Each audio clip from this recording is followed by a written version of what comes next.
You just got your paycheck. And after all of your expenses have been paid, it's time to go spend some money. Go to the bars, get fancy meals, buy stuff on Amazon, and then you run out.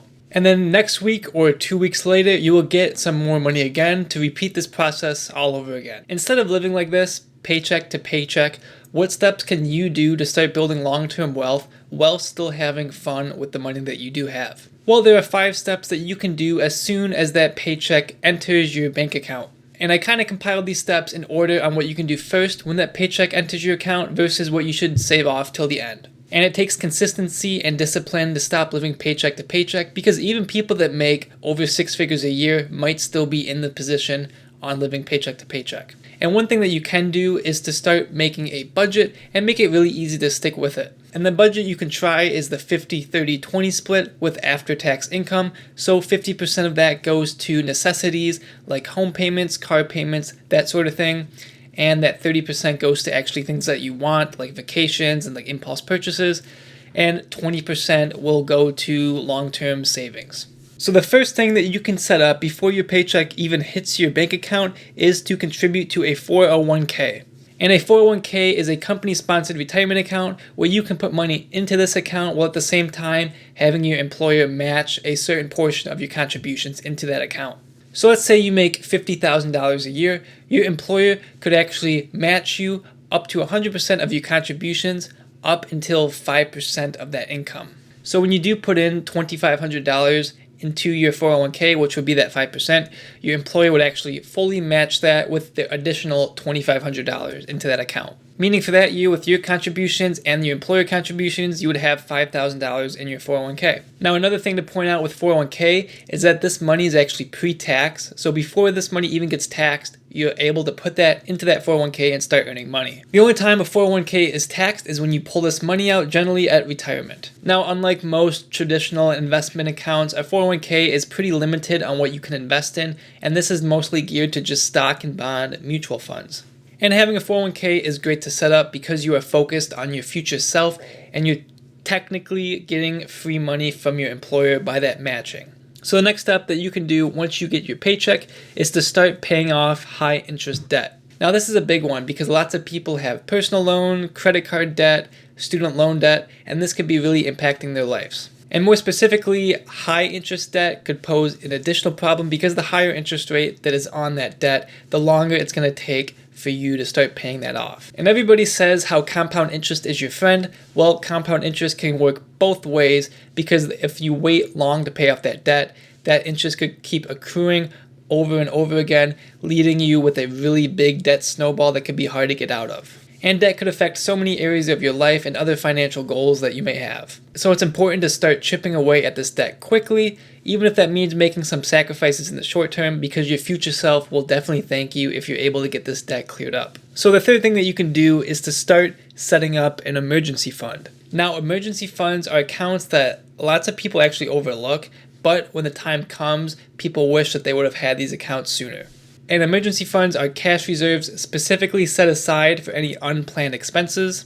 And this could be anything like unexpected medical bills, home maintenance, car maintenance, that sort of things.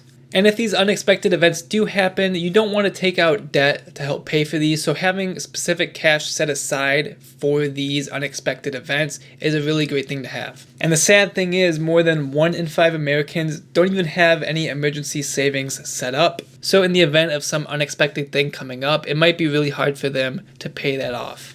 So a good rule of thumb for your emergency fund is to have around 3 to 6 months worth of expenses in that account. But this could vary from person to person. Let's say you're working on commission and you might not be paid for a couple months. Maybe a year's worth of expenses in emergency fund would be right for you. It really depends on where you are in life and how stable your income is. And if you want more information on emergency funds, I actually made a video going over more in depth on what an emergency fund is, and I'll leave that in the description below for you to check out after this video if you would like. The next thing that you can do is open up a Roth IRA. This is another similar account to a 401k as it's mostly geared for retirement. And another difference with the Roth IRA is that when you contribute to it, you're actually using after-tax money, whereas a 401k you would use pre-tax.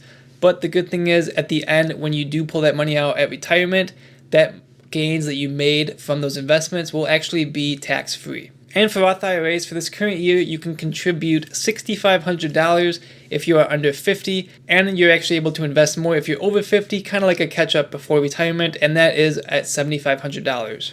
And it's really good if you have the funds to be able to max this out, because all that money will grow tax-free when you do pull it out at retirement. Roth IRAs also have some additional rules that I think you should know, and I also made a video on this, and you can find that in the description below if you want to check it out after the video. So now that we've gone through retirement accounts, helping to pay off debt, emergency funds, it's time to actually start to enjoy life with the money that is actually left over. And this area is a must. You could save so much of your income just to plan for retirement and your future self, but it's important to live and do things that you actually want and are meaningful to you with that money. Because the one biggest asset that you can never get back is time. So it's important to use some money right now for yourself. So when I was talking about the budget, that 50-30-20 rule, this is actually where that 30% of that money will be.